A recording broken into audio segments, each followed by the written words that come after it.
tekeng leno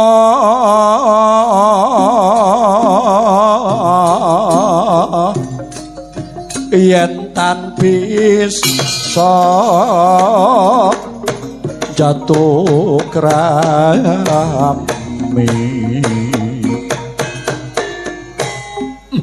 wong ayu gegantilan ning diaspun kakang rumangsa kulumahing bawana kureping akasa ki ora ning wong ayu kejaba mung kowe biyuh pakulitanmu kuning susumu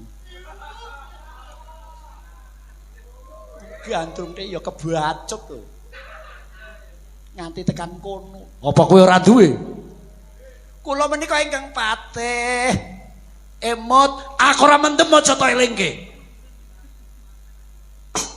mendem ket mang sing diombe banyu putih kok mendem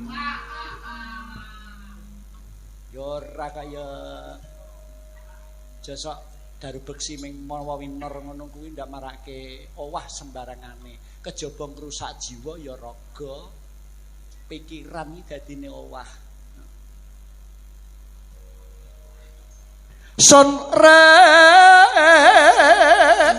wangi ngulen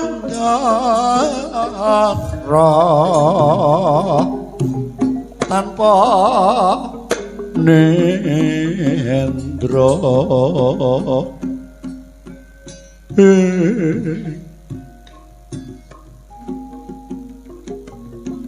teh wonten jamuh ayo daya-daya dina iki tutna salaku cantraku nggonku goleki yah senggani niku candi ta niku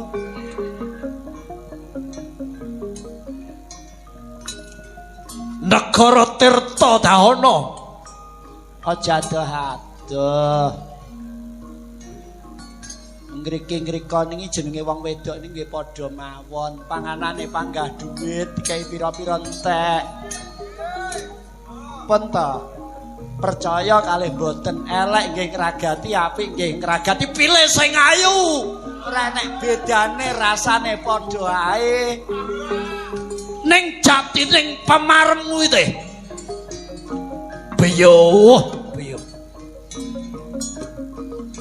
gogrokne jantungku teh tak lilakne tumeka pati lamun totan kelakon jatuh krok lho sapa wae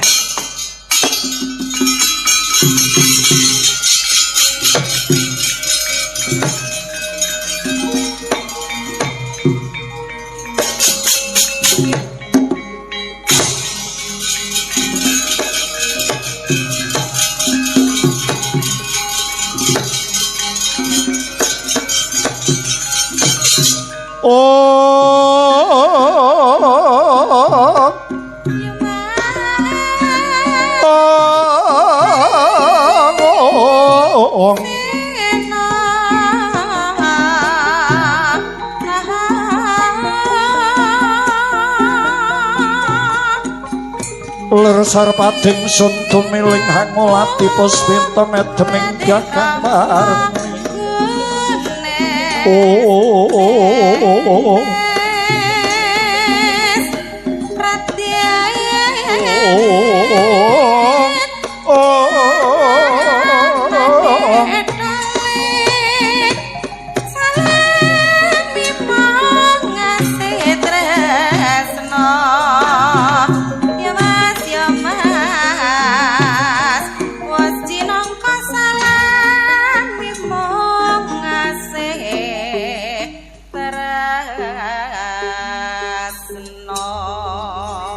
Lur sarpating sun tumiling hangulati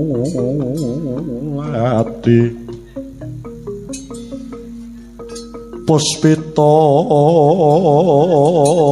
medeming dyah kang warani mider ing taman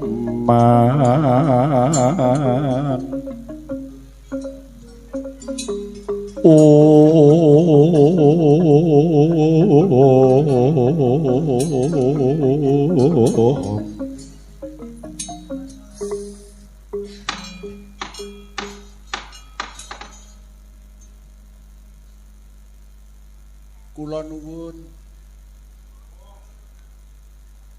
dadap kula ingkang sowan wonten negari Prayungan ngriki Sang Prabu leres panjenenganipun menika Prabu Tejo Mantri nggih mboten klentu sampeyan pinangka utusan saking Tirtodahana maringaken Dyah Senggani napa pripun lho wong iki lek gandrung lek ya elek ketemu wong apik-apik ya ora ngerti apa-apane kok malah ditakoni sing werna-werna. Kula niki mboten perkawis wanita. Sowan kula ngriki mboten perkawis wanita. Lah perkawis napa? Ngeten. Sampeyan niku dadi wong niku pun sugih bondo donya, mubra-mubru. Bebasan dipun dahar pitung turunan ngoten mawon mboten badhe telas. Ning nggih ngapunten saderengipun kula matur ingkang kathah panjenengan napa mboten emut dhateng Purwoduksina bondo panjenengan ingkang sak manten kathahipun sak peranganipun kagunganipun para miskin. Angge kersanipun wong ra duwe niku ya salah ora gelem makarya. Lho mboten ngoten. Mila negari panjenengan menika lajeng kenging dahuru wonten mawon pacoben ingkang dumados wonten Prayungan ngriki nggih kranten panjenengan pinangka jejering Nalendra ingkang boten ngertos dhateng tanggel jawab.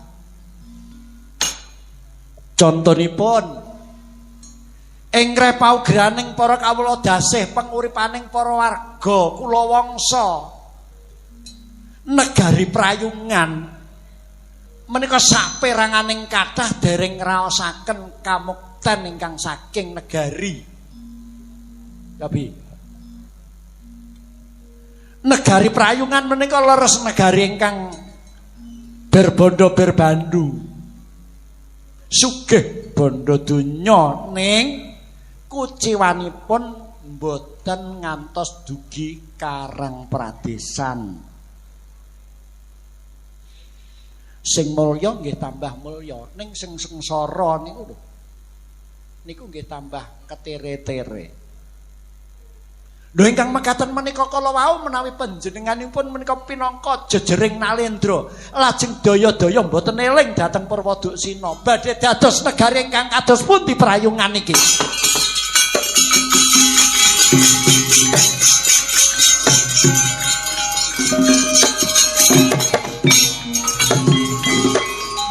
Sampeyan pun ngucap sing werna-werna. Sampeyan niku wong neka tanpa dangka jeneng sampeyan men ora roh. Teka kandha sing